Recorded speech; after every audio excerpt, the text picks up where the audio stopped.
30 previews en 30 jours. Ce serait pas la dernière par hasard?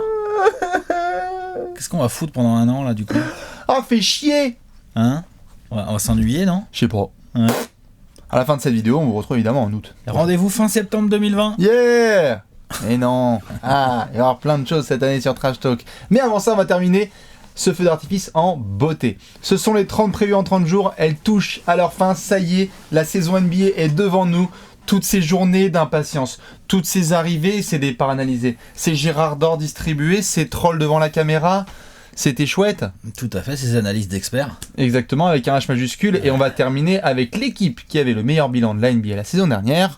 Les Milwaukee Bucks. Tout à fait, donc on s'installe en vous faisant des bisous et on démarre la dernière preview, comme les 29 précédentes, avec un coup d'œil dans le... Rétroviseur. Quelle saison de rêve pour les Bucks quand même. Lourde. Ils sont, bouge pas, j'avais les 60 stats là. victoires. Oui, 60 wins, mais... Attends. Top 5 attaque-défense. Meilleur defensive rating de la ligue. 4e meilleur offensive rating. 2e pace. Enfin... Injouable. On avait démarré d'ailleurs la saison des Bucks en se disant est-ce que ça peut être pas mal, genre l'arrivée de Mike Budenholzer dans la vie de Giannis Antetokounmpo et du Wisconsin en général. Ouais, le Bud Effect est direct. La saison est incroyable, nouvelle identité, nouveau style de jeu. Ce qu'on avait fait la preview, on en avait parlé, on s'était dit dis donc, Budenholzer avec les Bucks, tout ça, ça peut. Mais on n'imaginait pas que dès la première saison, forcément, ce serait. Je l'ai mis dans un bouquin. Non mais que dès la première saison, genre ce serait la meilleure équipe de l'Est. Enfin la meilleure, sur la régulière. Oui, tout à fait. Ah, c'était chaud. Et qui ferait 60 wins. Et puis par un mile, quoi, vraiment. C'est la seule équipe qui a gagné 60 wins la saison dernière. Hein. Ils ont mis une distance, beaucoup de blowout. Les Bucks ont été intenables à la maison. Il y a eu des matchs où vraiment à la mi-temps c'était terminé. Intenables à la maison, et ils ont développé un vrai fond de jeu offensif et de la grosse défense. Quoi. Ah, c'était chiant. Attention, quoi. Budenholzer, le magicien, qui va déjà aider Giannis à atteindre un level de MVP. On va en parler en long et en large de l'ami le Freak. Résurrection de Brook Lopez, ça se passe comment? Envoyé à la décharge chez les Lakers quelques mois auparavant.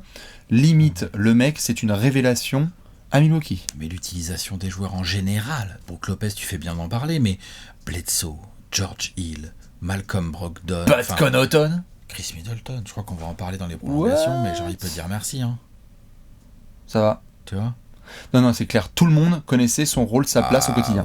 Ersan Ersan, enfin bref. C'est vraiment excellent. Vraiment, c'est la meilleure équipe de saison régulière, sans aucun problème. Ouais. Giannis Antetokounmpo est devenu MVP. Ouais. Mais effectivement, bon, il y a cette déception. Hein, je mets des guillemets parce que t'es comme en finale de conf, tu vois. En play-off. Non mais... C'est déception dans la façon dont s'est déroulée la série face aux Raptors. Ouais, ok, je vois ce que tu veux dire. Moi, je suis pas déçu, j'avoue. Non, mais quand je dis déception, c'est vraiment avec des gros guillemets. Je veux dire, dans le sens où, quand tu mènes 2-0... Tu mènes 2-0, non? Oui, tout à fait, tu mènes 2-0. Quand tu mènes 2-0 en finale de conf, et que tu vas pas en finale NBA... Non, mais ouais, il y a un petit côté, je pense qu'il y a un peu les boules, tu vois. Ah bah bien sûr, quand tu fais tout le coup dans la rétro, c'est ça que je veux dire. Tout à fait, je peux comprendre. Parce qu'il y a peut-être des fans des Bucks qui vont te sauter à la gueule. 60 wins, tu mènes 2-0 en finale de conf et tu vas pas en finale NBA, bon. Ce qui a eu de ouf quand on refait le coup d'œil évidemment dans le rétro, c'est qu'on savait qu'il y avait pas mal de discussions sur le MVP Giannis Harden. Qui ne se souvient pas notamment du match de Giannis à Philadelphie face à Joel Embiid, où il va faire un match monstrueux. On est là genre Giannis peut-il se lever contre les Rockets aussi. Contre les Rockets. Des séquences défensives et offensives absolument dingues. Chase down block, triple-double. C'est quoi, 27 points, 12 rebonds, 6 passes de progression. Alors oui, on le fait chier, on l'a emmerdé là pour son shoot en play-off quand ça se replie sur demi-terrain. Et c'est vrai, c'est absolument indéniable. Giannis doit progresser au tir, doit être plus respectable à distance et tout. Par contre, là déjà, sur cette saison-là, on a observé une progression à la création pour les copains qui est quand même non négligeable. Il y a 6 passes, mais en fait, si on compte les hockey assist, c'est une dinguerie. C'est une dinguerie. Et puis si on compte le nombre de shoots ratés aussi. Enfin, je veux dire, dans l'absolu, il peut y avoir 7-8 passes en fait. Tout à fait. Et il y a ce côté en plus sacrifice qui est vachement bien d'ailleurs dans la génération nouvelle. J'apprécie beaucoup, donc merci mesdames et messieurs. Pas peur de prendre le meilleur joueur adverse. Ouais, et pas peur de se faire poster en fait. C'est-à-dire que Giannis, il montre au compte, il se dit je m'en bats les couilles, on y va. Effort, en termes d'exemple, d'effort et de hustle, de repli défensif et tout ça, il n'y a absolument aucun souci. Giannis est vraiment devenu, on n'en doutait pas trop parce que la saison précédente était vraiment très bonne aussi. Ouais. Mais là, il est vraiment devenu, au-delà du côté MVP et tout, il est devenu genre un franchise player. C'est ça, tu peux être le meilleur joueur de la meilleure équipe de NBA, ouais. Tu peux, aujourd'hui, on peut dire genre, ouais, avec Giannis en franchise player, tu peux te dire que tu peux jouer le titre. C'est ça. Peut-être que Giannis plus un vrai copain qui vient l'aider, ça peut jouer la bague en juin. Pas tout seul. Voilà, c'est ça. Ouais. Exactement. Bien sûr. Pas tout seul. Aucun mec peut dire ça tout seul, de toute façon. Évidemment. Personne. Quand on fait le coup d'œil en rétro complet, on a à peine mentionné en effet l'ami Chris Middleton, All-Star. Ouais. All-Star Chris Middleton. Ouais. Ça c'est quand même coolos pour lui. Tout à fait. Pour aller prendre un gros pactole après. Carrément, il a été bon. Hein. Tout à fait. Il a été bon. Ouais, sa capacité à jouer en isolation un petit peu justement au poste d'au panier, qu'est-ce qu'il est smooth. Défendre sur le meilleur attaquant adverse aussi quand il le faut. Tu fais bien de le dire parce qu'on n'en parle pas souvent, mais putain, Chris Middleton en défense, il rigole pas du tout. Tout à fait. La prolongation hyper scred de Eric Bledsoe qui en fait se traduit vachement sur le terrain. Bled, il fait une bonne saison quand même. Bien sûr. Intégration de George Hill. Bien sûr. Moi, personnellement, j'ai beaucoup aimé sa série contre les Celtics. Ouais. Alors justement, même si George Hill aussi a été très bon, mais tout à fait. Tu parles des playoffs. Shootait mal, mais il a été agressif, c'était bien. Ouais. Tu parles des playoffs. Il y a ce premier tour qui n'en est pas un. Hein. Merci les 3 Pistons d'être venus et d'avoir signé la feuille de match. Oui. 4-0. Branlé sur branlé. Ouais, mais là, il y avait trop d'écart entre les deux équipes. Il y avait trop d'écart et j'en veux pas à Détroit, tout à fait. Tu vas en demi. Le coup de pression, il vient en Game 1. Tu perds le premier match. C'était intéressant là en sortie de Game 1. Je crois qu'on s'est vu en sortie de Game 1, on a fait damn. Tu perds le premier match, Horford, Marcus Morris, tout ça fait passer un mauvais moment à Giannis et aux Bucks en général.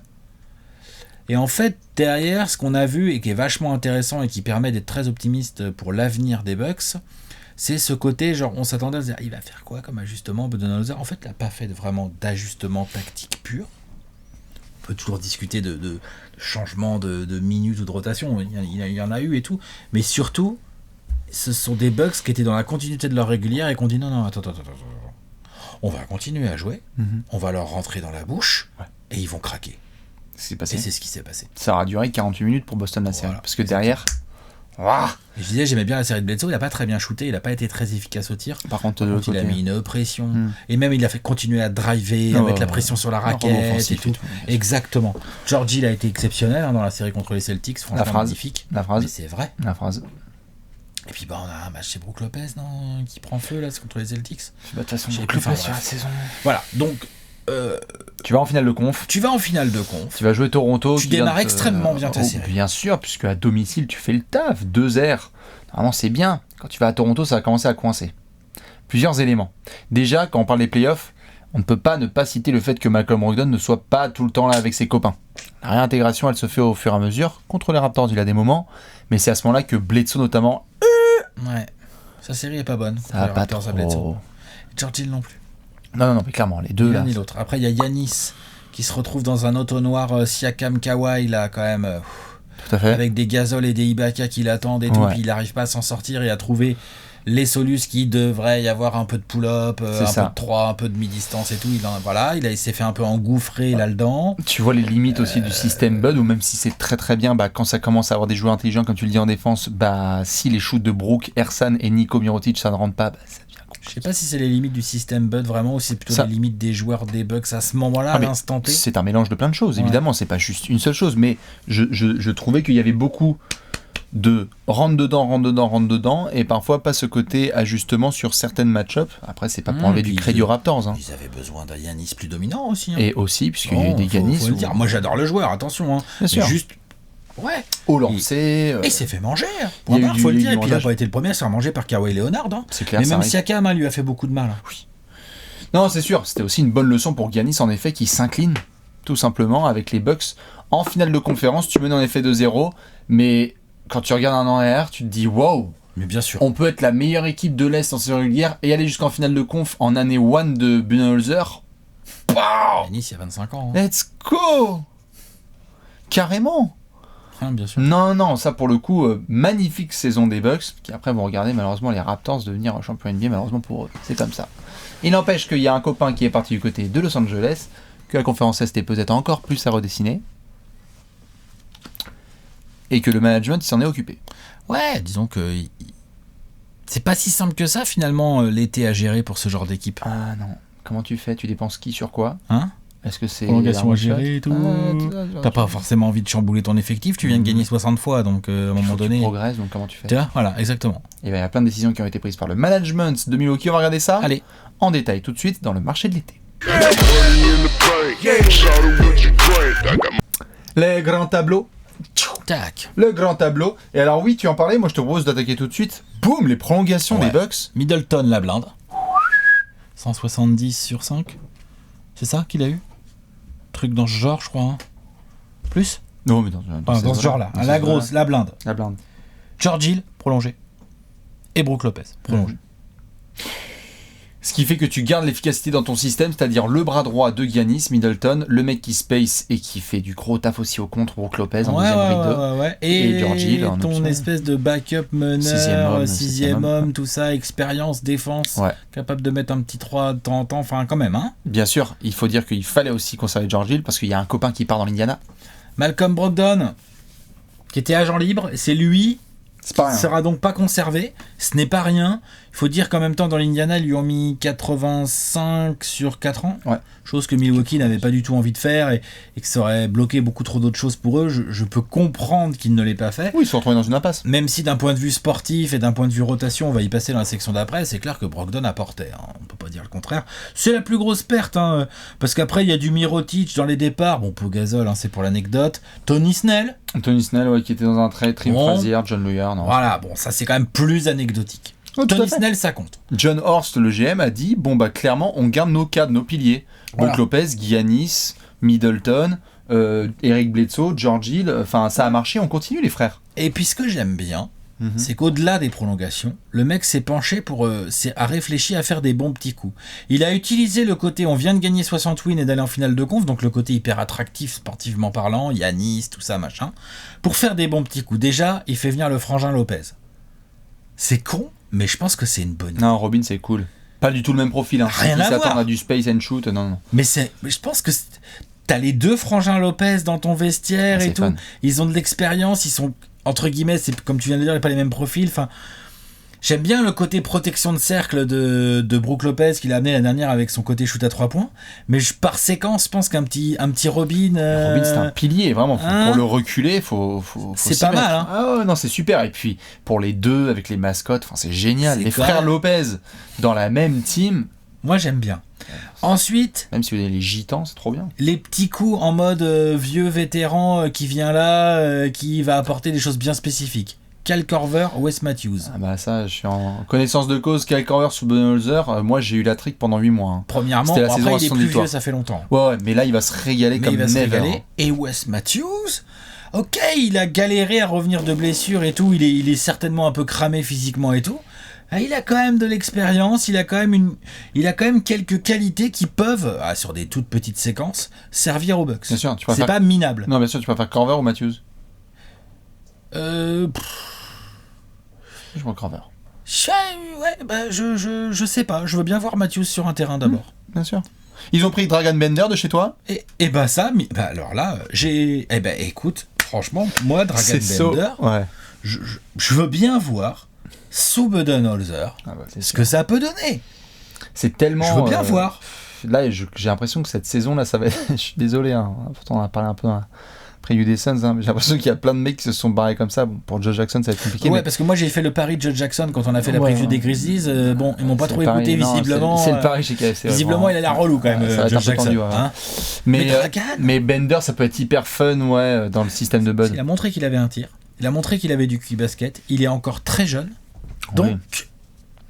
Et puis là, en plus, t'arrives dans le vestiaire, il y a les deux boys de Stanford, Brook Lopez et Robin Lopez, qui sont des exemples de comment durer en NBA. Et puis dans le registre, je prends les frangins, je demande le frère Antetokounmpo, Thanasis. Ah, c'est normal.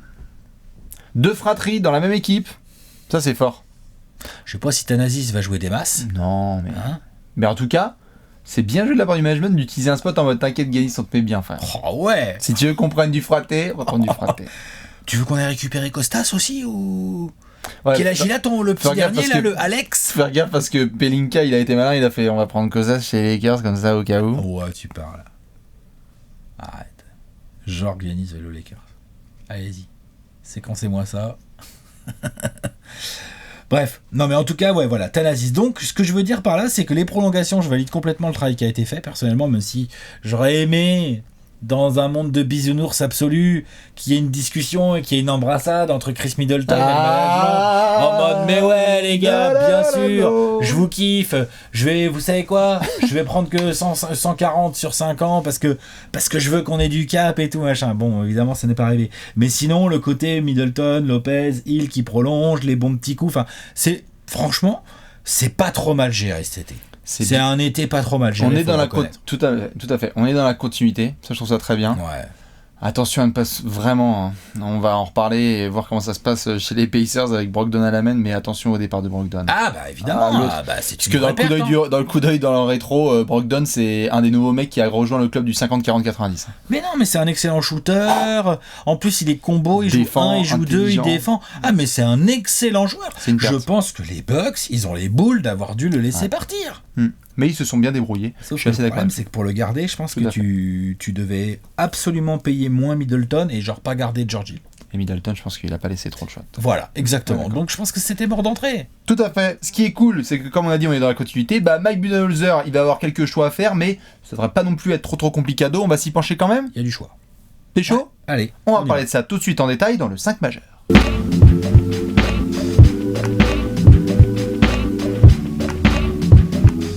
Le 5 majeur, à la main, à l'arrière, à l'aile, à l'ailier fort et au pivot. Ma foi, 5 joueurs à mettre dans le 5 majeur des Bucks.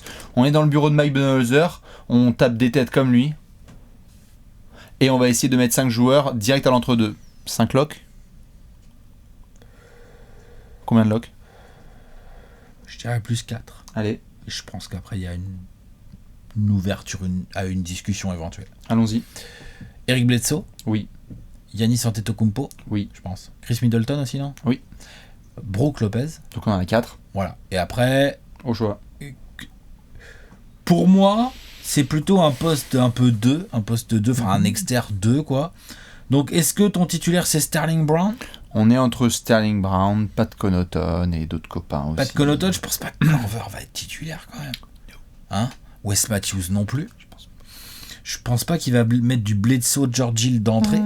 Donc pour moi, c'est vraiment entre Sterling Brown et Pat Connaughton. On est dans la continuité si on est avec Sterling Brown notamment.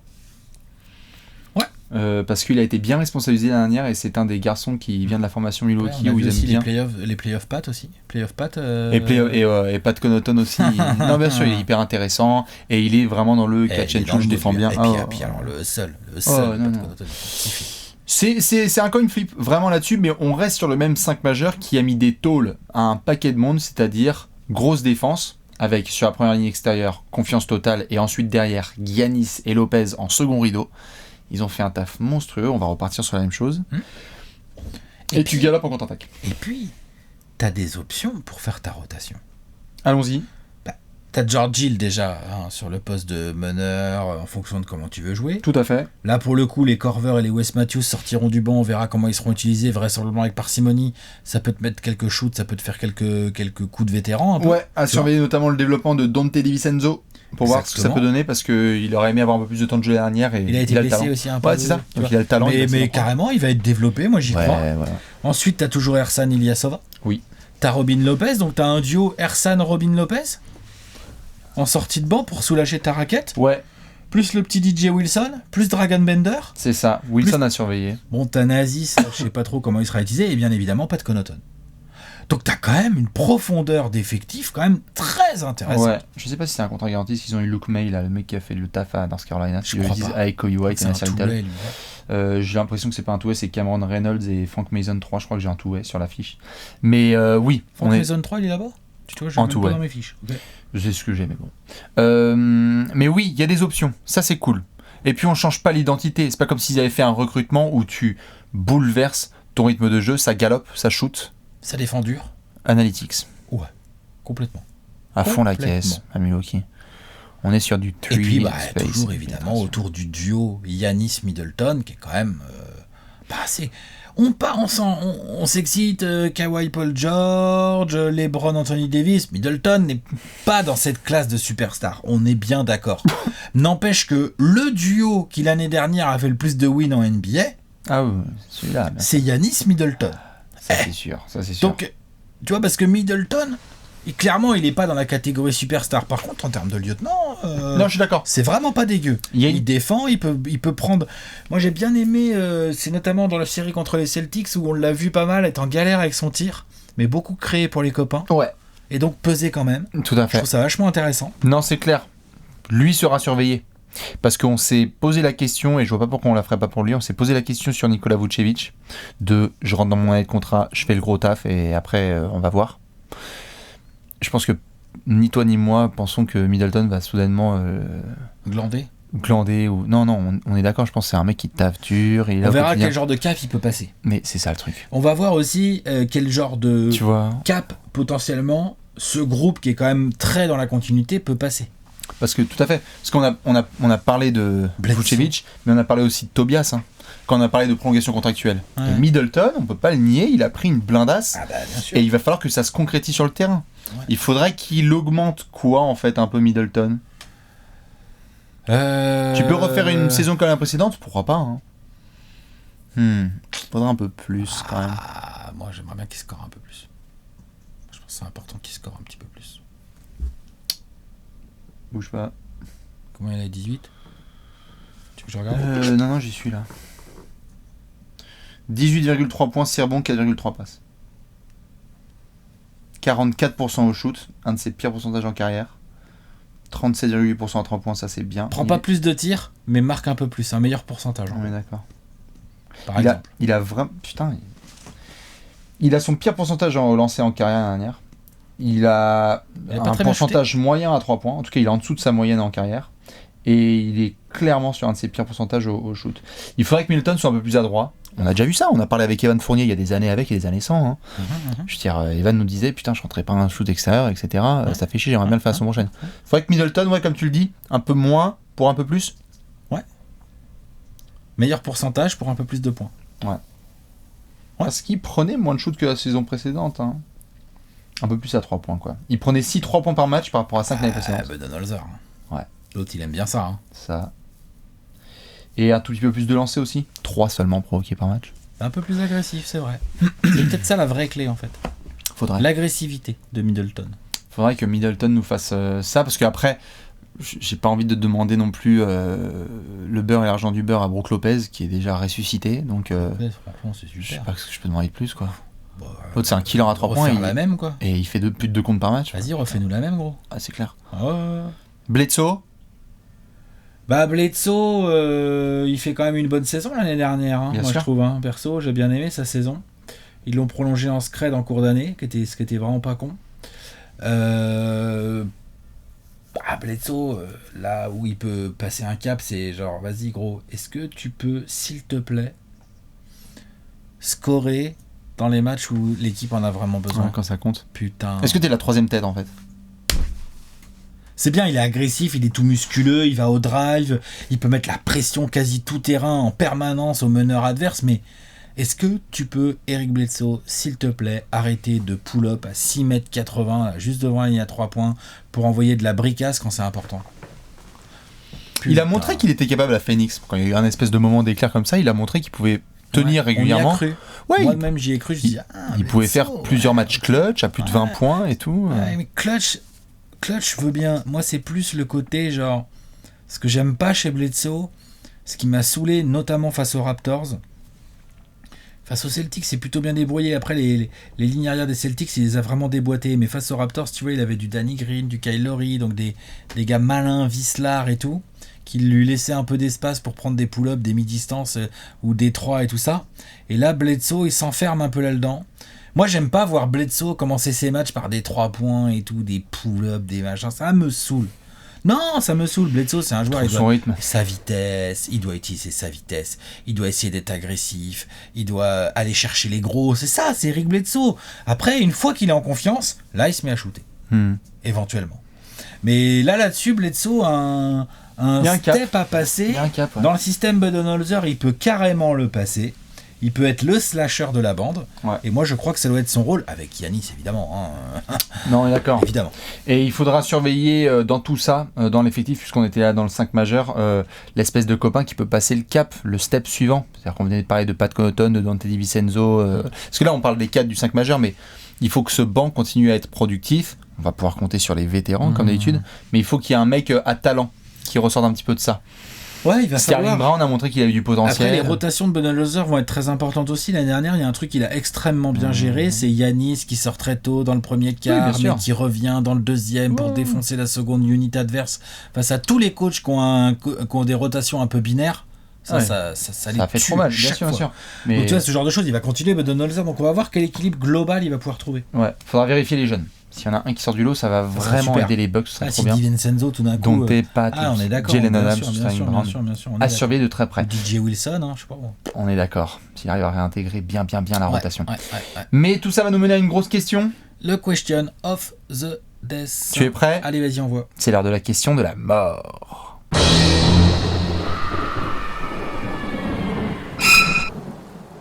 La question de la mort, The question of the muerte.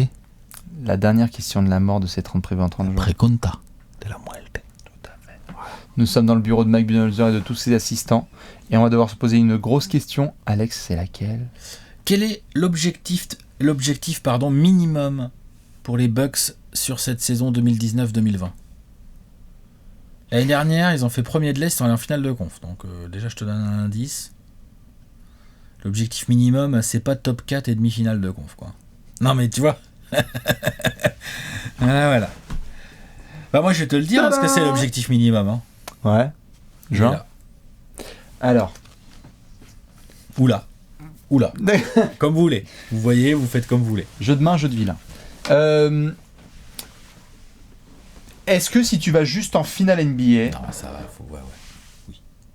quand même, je pose la question. Je veux dire, si tu, on parlera de la saison régulière après. Malheureusement, ça devrait être d'abord. Mais si tu refais finale de conférence, t'es content, mais tu vas avoir le seum. Tu vas dire putain, pas encore, Pour merde. moi, c'est le minimum du minimum du minimum du minimum, c'est de retourner en finale de conf. Tout en ayant refait une grosse régulière, attention. C'est le minimum du minimum. T'as un franchise player qui vient d'être MVP, qui est, ça se trouve même pas dans son prime. Il a que 25 ans, il va en avoir 26, c'est ça Yanis ? Non, 22. Il va avoir 18 ans là. Donc voilà, t'as gardé, bon ok, t'as perdu Brogdon, hein. Ok, mais enfin, t'as fait des renforts, quoi. T'as ramené des joueurs intéressants, t'as ramené un peu d'expérience. Robin Lopez a un peu d'expérience, Wes Matthews a de l'expérience, Kyle Korver a de l'expérience, tu vois ce que je veux dire ? C'est pas inintéressant, ça peut servir. Tu vas être en année 2 de Budenholzer qui va avoir donc encore plus de temps pour travailler et progresser avec son groupe. Tu peux démarrer cette régulière, genre quand même bien pied au plancher, c'est possible. Continuité, les mecs se connaissent et tout ça. Si tu défends bien et que t'attaques vite et tout, on sait quand tu vas gagner des matchs en régulière. Donc tu peux légitimement te dire, genre nous les Bucks, on a fait 60 wins la saison dernière, cette année on va réessayer d'être premier, minimum deuxième de l'Est, quoi. Tu vois, on est d'accord. Il n'y a pas de cas où les Bucks n'envisagent pas d'être premier de l'Est au minimum deuxième. Il faut que tu sois encore 1. On est d'accord. Après, tu peux être 2 si tu veux, parce Voilà, que ça t'as dépend été des mollo, mais circonstances, des max machins et 2, tout. quoi. Ah ouais, non, c'est les Faut minimum. vraiment que Philly ou une autre équipe qu'on ne connaît pas nous fasse une saison du feu de Dieu. Donc, à partir de là, tu as donc l'avantage du terrain pendant tous les playoffs jusqu'au minimum en finale de conf. Donc tu ne peux pas ne pas aller en finale de conf. C'est impossible. Oui, ce sera d'ailleurs difficile de faire le même parcours. Ça se trouve, ils peuvent faire mieux, hein, mais que celui du premier tour et de la demi-finale dernière. Je veux dire, ils ont été vraiment impressionnants contre Détroit et Boston. Ouais. Parce que tu peux retourner en finale de conf, mais si t'as galéré une fois en 6 et une fois en 7, Ah bah oui, on verra. t'y vas, mais tu tires la langue, quoi. Ça dépendra ce que tu joues, les match-up, les trucs. On n'en est pas là encore. Mais oui, t'as raison, tout à fait. Là, c'est vrai que leur parcours là, était bien. Là, Putain. Le premier tour, non, carrément. Après, c'est pour ça, moi, je charrie avec la bague, mais j'ai envie de te dire, genre, Tu vas en finale NBA. Ton objectif, c'est de jouer en juin. une fois que t'es en finale NBA, Une fois que t'es en finale NBA, tu peux... J'arriverai à accepter le... Projetons-nous. Et on est en train de faire la preview des Bucks 2020-2021. Ça me dérange pas dans le script qu'on se dise quand même, Bud est arrivé, ils ont eu une année de transition, installation, ils ont fait 60 68 victoires et finale finale de de conf. conf, et après ils font finale NBA. Je trouve pas ça scandaleux.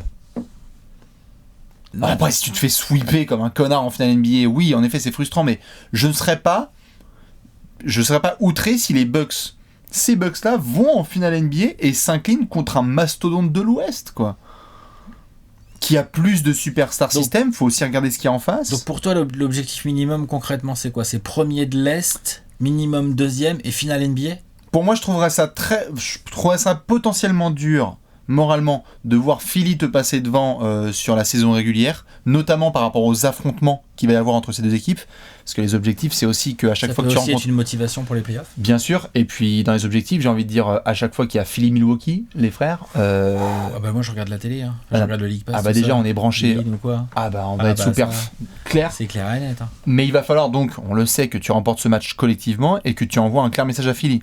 En bas les couilles, Makelele, m'en bas les couilles d'Al Horford, Josh Richardson, Ronaldinho machin chouette. Les mecs, vous mettez qui vous voulez, on reste encore les Kings de Le l'Est. message, tu peux l'envoyer dans les confrontations directes Tout et à tu fait. peux l'envoyer tout au long de la saison. Tout à fait. Donc, allez, pour moi, t'es premier de l'Est. Il faudrait, sur le pronostic, on verra ce que ça donne. Et va en finale NBA.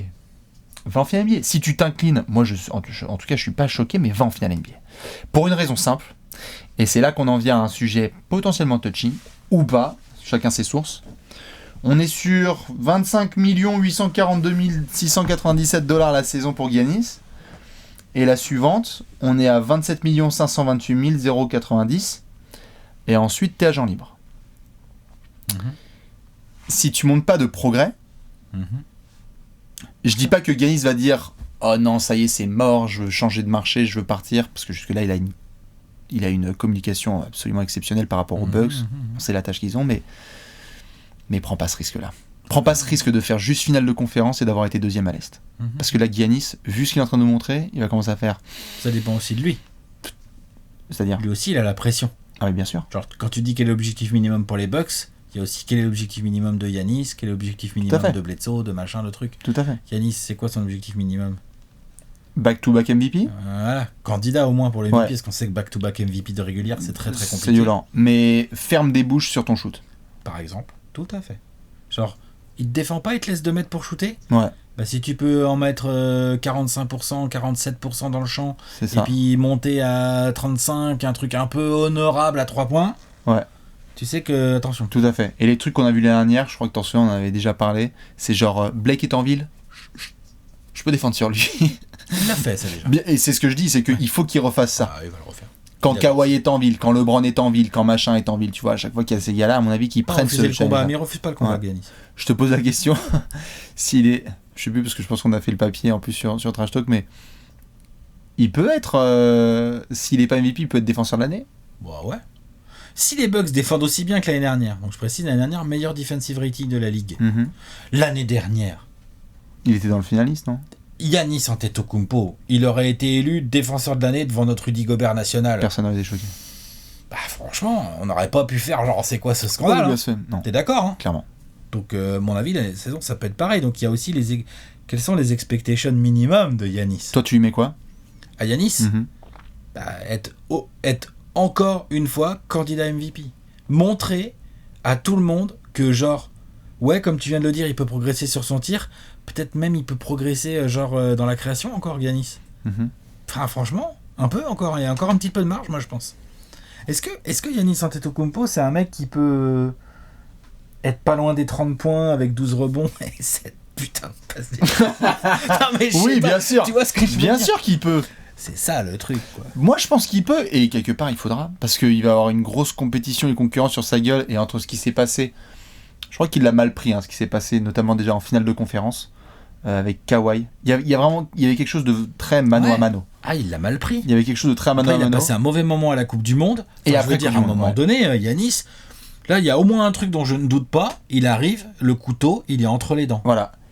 Et sur le script, et c'est ça vraiment où ça me fait flipper, c'est que LeBron était à l'Est.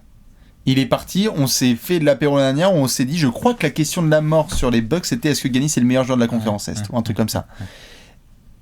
Kawhi est là, et il se passe ce qui s'est passé avec Kawhi. Ouais. Si là c'est Embiid qui gagne le titre avec les Sixers, ou au moins c'est une autre équipe de l'Est qui va en finale NBA, tu pètes un câble. Tu pètes un plomb. Et je pense que les fans des Bucks seraient comme as de se dire putain, LeBron n'est pas là. Et c'est Toronto qui va devant nous et qui gagne le titre. Et c'est 2, ce sont les Sixers. Tu peux pas. Prends pas ce risque-là. Donc, un an dans sa NBA. free agency. Finale NBA.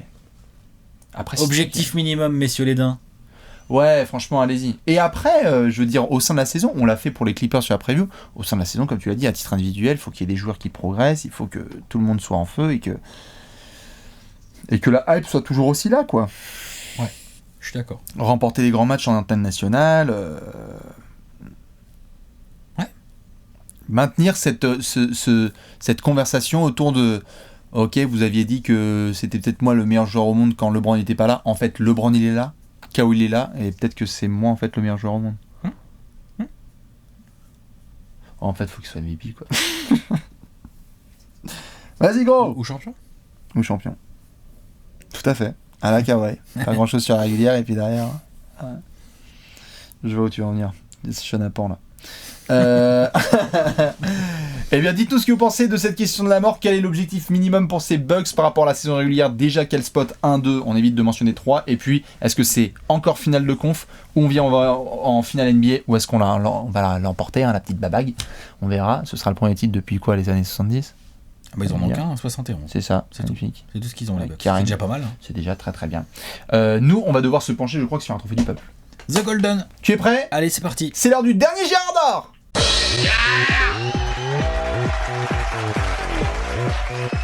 Le Gérard d'or, le Gérard d'or. Alex, le dernier backflip, attention. Ouais, c'est réussi. Et il a réussi, Alex, son backflip. Fini sur une bonne note. Eh oui, c'est ça qu'on veut voir. Nous sommes au BMO Bradley Center, je crois. Ouais, c'est ça, ouais. C'est un truc du genre. C'est ce truc-là, on est chez les daims, quoi. On est avec Bango. Ouais. La mascotte des Bucks, et il y a un Bango the joueur, Buck. exactement, il y a un joueur qui va nous faire cliquer sur les Milwaukee d'un, alors que Jason Kidd est en train de balancer ses bouteilles dans la poubelle. Alex, Alex qui va te faire cliquer sur les Bucks. Monsieur Chris Middleton. On a déjà beaucoup parlé de lui là pendant cette preview, notamment au moment des rotations et du 5 majeur, mais j'ai envie de revenir sur lui. Ce sera mon Gérard d'or cette année chez les Bucks, parce qu'il y a un truc vraiment qu'on a mis en évidence là quand on a parlé de lui tout à l'heure, notamment en analysant déjà sa ligne de stats, c'est l'agressivité Chris Middleton. C'est-à-dire que là, il vient de signer un contrat, je crois que c'est vraiment 170 sur 5, c'est un très très gros contrat, il a pris le max, Chris Middleton, sur 5 piges. Alors que comme on était en train de le dire, il n'est pas dans la sphère des Kawhi, des Paul George, des LeBron, des Anthony Davis, des Westbrook, des Harden, des machins, des trucs, des Embiid et tout ça. Ok, il n'y est pas. Non. C'est pas lui faire offense que de dire ça. Non. Je dis pas qu'il peut y rentrer. Je pense qu'il est un peu court en termes de talent naturel, mais ça reste un joueur de basket exceptionnel, Chris Middleton. Et je pense qu'il peut devenir un lieutenant encore plus parfait pour Giannis, notamment sur c'est vrai qu'il a des coups de chaud. J'aimerais bien un peu plus de régularité. Genre 18 points par match, ça me suffit pas en fait de Middleton. Je suis d'accord, surtout qu'il a montré qu'il pouvait monter avant. Ça me suffit pas, monte à 20-22 mec. Et si pour monter à 20-22 il te faut 6 lancers par match, va me chercher 6 lancers. C'est grave dans ses cordes. Ouais. Il y a plein de fois où il pull up, il peut tout à fait essayer de poser un dribble ou deux. Regardez, en plus il a montré que quand il se retrouve dans la merde et tout, il sait la lâcher. Enfin franchement il est pas mal un balle en main Chris Middleton. Bien sûr. Donc j'ai pas vraiment de reproches à lui faire d'un point de vue défensif, j'ai des reproches entre guillemets, enfin en tout cas des petites frustrations sur son jeu d'attaque. Et là pour moi, étant donné le contrat qu'il vient de signer, les attentes qu'il y a sur les Bucks, la saison qu'ils ont fait la saison dernière, ok on rigolait tout à l'heure en disant ouais Giannis peut faire ci, Giannis peut ça, c'est Giannis. Il va pas tout régler. Ouais.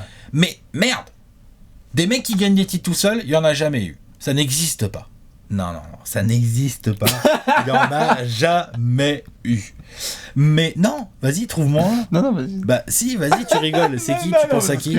Tu vois les gens vont la réclamer, il y a toute la Cavs Nation qui va être là. Mec qui joue avec Channing Frye et Richard Jefferson. L'année où ils sont champions, excusez-moi. Non mais c'est pour troller. Kyrie, le joueur de fans plus des clutch du Game 7. des Cavs vont dire ça. Allez, donc voilà.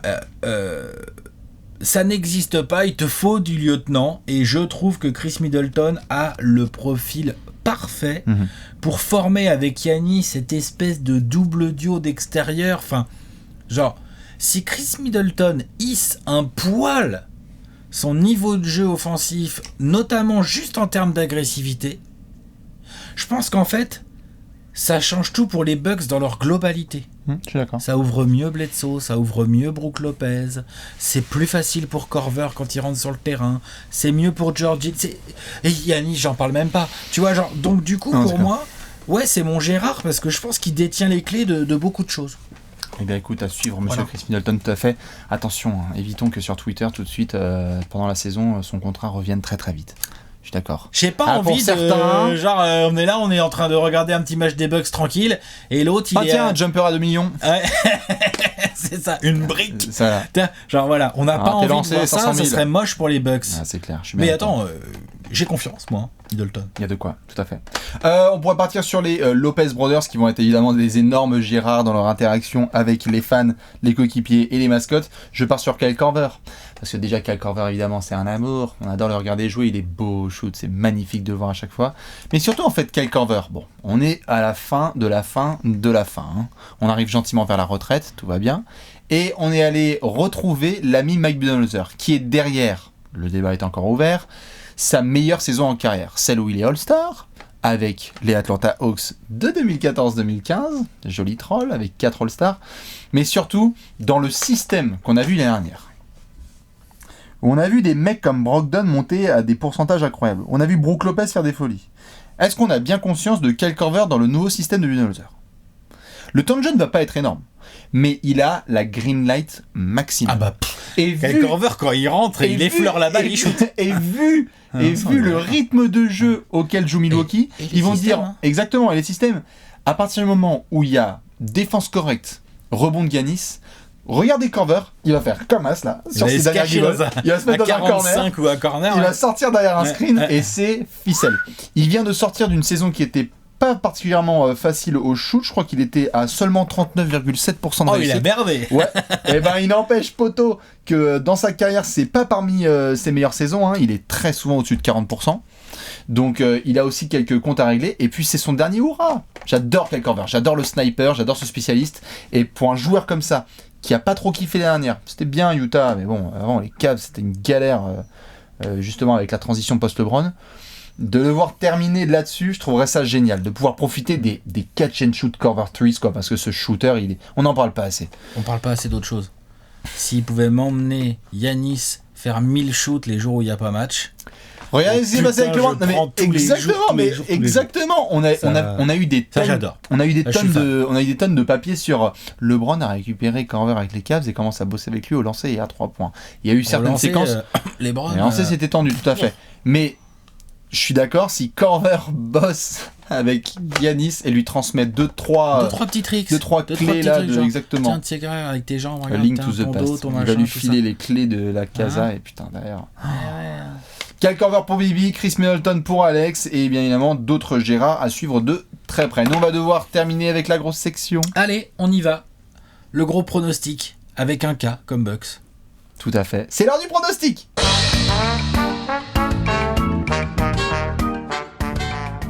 Pronostic time. Le pronostico. 24 secondes pour voilà, Alex. C'est ça. 24 secondes pour Bibi, c'est le dernier, le plus gros. Mais avant ça, la cote du champion. Elle est à 6. Elle est à 6 ? Ouais. Elle me plaît bien, moi. Ouais. Ah, elle me plaît bien. Moi, j'aime bien 6. Je trouve ça bien je trouve ça bien taillé. Je trouve que... Tu y vas ? Sortir de l'Est, ça me paraît tellement plus facile que sortir de l'Ouest. Tu vois ce que je veux dire, à l'Ouest, je sais pas. Tu vois, les Clippers et les Lakers, c'est des cotes à combien déjà ? Les Clippers et les Lakers, c'était combien ? C'est du 4,5, quoi. 4,5, ouais. Donc c'est un peu inférieur, mais pas tellement. Mais en fait, ils ont tellement plus de chemin à faire. Les Bucks, à l'Est, peuvent sortir. T'es d'accord ? On l'a dit, l'objectif minimum, finale de billets. Ils peuvent sortir de l'Est. Une fois qu'ils sont en finale, qu'est-ce qui peut se passer ? Tout le monde te regarde, voilà. Donc ouais, non, moi je pense que je vais mettre un billet sur les Bucks. Allez, billet sur les Bucks champions. Ouais. Il y aura le screen bientôt, je sais pas, c'est quelle taille de billet qu'il faut mettre pour que ça soit drôle. Bon, je te dis, chacun son truc. Je vais faire un petit crédit, je vais appeler mon banquier. Exactement. Je vais passer un petit coup de fil à mon banquier. Allô ? Allô, ouais. Prenez sur le compte de K pour Middleton. Il a quelques vœux à mettre. Il m'a fait mon virement, Middleton. Si vous êtes fan des Bucks et que vous y croyez évidemment, mettez la blinde les yeux fermés. La cote elle est à 6. C'est pas mal. En tout cas, c'est pas la meilleure. Mais à l'Est, c'est top of the pop. Voilà. Nous, on va devoir s'occuper du pronostic. T'es chaud? Ouais. 24 secondes pour donner le pronostic sur la saison à venir des Bucks. 3-2-1, Dan Gadzuric.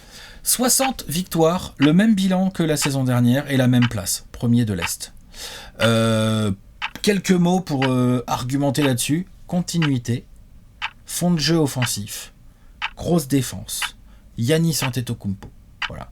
Je pense que là, on a un axe qui, pour moi, fait des Bucks une équipe qui va forcément, pour moi, bien démarrer la saison régulière et qui, après, va être une espèce de machine qui, en saison régulière, va performer. Après, franchement, comme pour plusieurs d'autres équipes dont on vient de faire les previews, c'est pas là qu'on les attend le plus. C'est à partir du 16 avril eux aussi qu'on les attend. Donc voilà, mais voilà, je les mets en tête de l'Est, ouais. 60 victoires. Ouais. C'est la seule équipe avec 60 victoires dans ton tableau? Exactement. Bingo.